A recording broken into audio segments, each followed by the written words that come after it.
Alex Love says she doesn't fight, she boxes. And according to this 5'1" pugilist, it's a difference that counts. Absolutely. Boxing's a sport, it's an art. A sport she loves, an art she excels at. By age 25, Love already owned 2 national boxing championships. When the Olympics opened competition to women 3 years ago, she saw it as a sign. I consider myself to be a good boxer, so I said, man, this is my chance, I'm gonna go for it. She got close, but 2012 wasn't meant to be.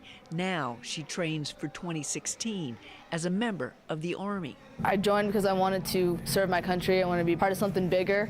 WCAP gave me the opportunity to represent the country through sports, through something I love. WCAP, World-Class Athlete Program, is for elite soldier athletes like Love, who are capable of making it to the Olympics. You challenge yourself mentally, physically, emotionally.